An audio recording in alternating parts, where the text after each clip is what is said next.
സരയു ഒരു തിരക്കഥ എഴുതിക്കൊണ്ട് വന്നത് സിനിമയാക്കുവോ താങ്കള്? ഉറപ്പായിട്ടും. അതിനുള്ള പ്ലാൻ ഉണ്ട്. നായികയാക്കുവോ?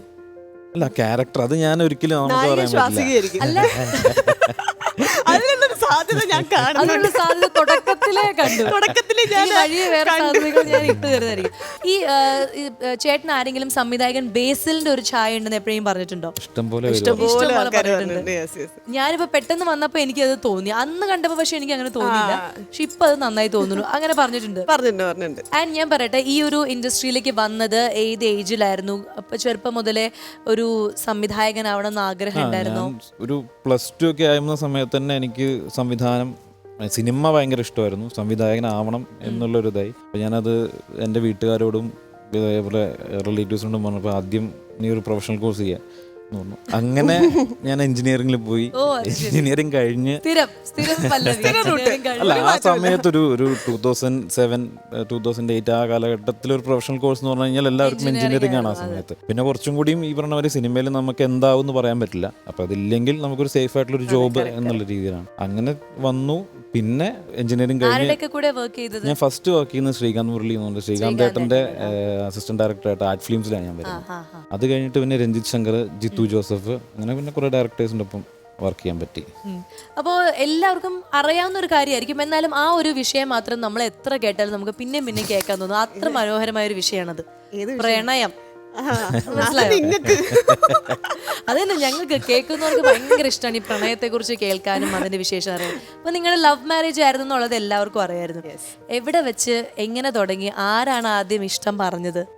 ഞാൻ തന്നെയാണ് ആദ്യം പറഞ്ഞത്. അപ്പൊ എങ്ങനെയാണ്, എവിടെ വെച്ചിട്ട്, ഏത് ലൊക്കേഷനിൽ വെച്ചിട്ടാണ്?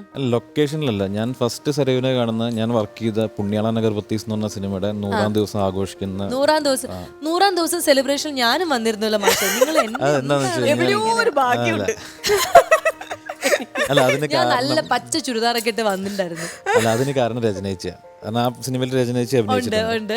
അങ്ങനെ ഞാൻ രചനയിച്ച് സംസാരിച്ചുകൊണ്ടിരിക്കുമ്പോഴാണ് സരയു വരുന്നു. അപ്പൊ സരയുവിനെ ഓക്കെ, അങ്ങനെ വരുന്ന സമയത്ത് എന്നെ ഇൻട്രൊഡ്യൂസ് ചെയ്യുന്നത് രചന ചേച്ചി. എന്താണ് ഇൻട്രൊഡ്യൂസ് ചെയ്തത്? സൽസ്വഭാവി, മിടുക്കൻ, അങ്ങനെയൊക്കെയാണോ? ൊന്നും പറഞ്ഞില്ല. ഇതിന്റെ സനൽ എന്നാണ് പേര്, പടത്തിൽ വർക്ക് ചെയ്തതാണ്, ജസ്റ്റ് പരിചയപ്പെട്ടു. ആശാൻ അതിലൂടെ കയറി, ഇന്റൻഷനലി കയറിയതല്ല, അതങ്ങനെയൊന്നുമല്ല. അത് കഴിഞ്ഞ് ഞങ്ങളുടെ അടുത്ത സിനിമ, സെയിം ടീമിന്റെ അടുത്ത സിനിമ വർഷം എന്ന സിനിമ, അതിന് വർക്ക് ചെയ്തുകൊണ്ടിരിക്കുന്ന സമയത്ത് അതിലൊരു റോളിലേക്ക് സരയുവിനെ കാസ്റ്റ് ചെയ്തു. ഞാൻ അതിൽ അസിസ്റ്റന്റ് ഡയറക്ടറാണ്. അപ്പൊ ഞങ്ങൾ നേരത്തെ ഒരു പരിചയമുണ്ട്.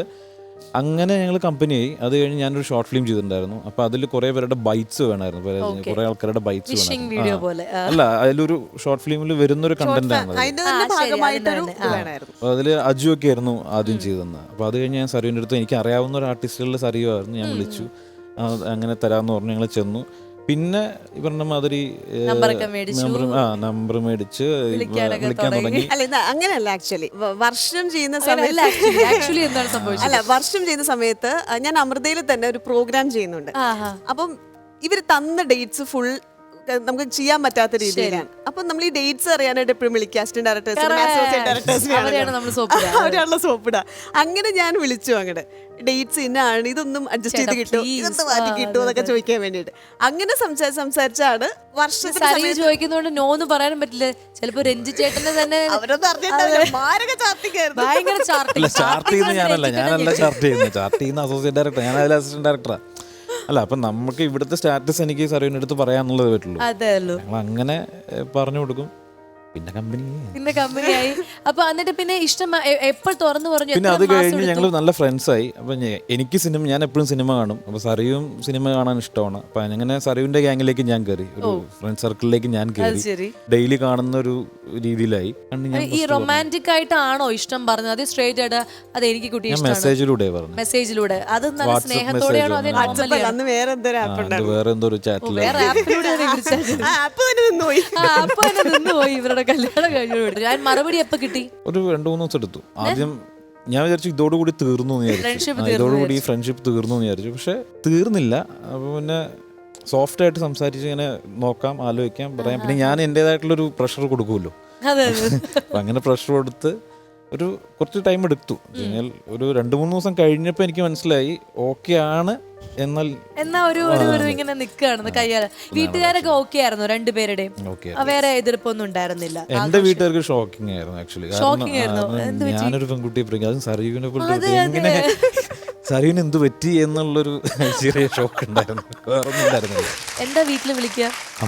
അമ്മൂന്ന് കുറെ പേര് വിളിക്കുന്നു. താങ്കളും അങ്ങനെ തന്നെയാണ്. വേറെ പേര് വിളിച്ചുകൂടായിരുന്നു? പിന്നെ ഞങ്ങൾക്ക് ഒരു കണ്ടന്റ് കിട്ടിയേനെ.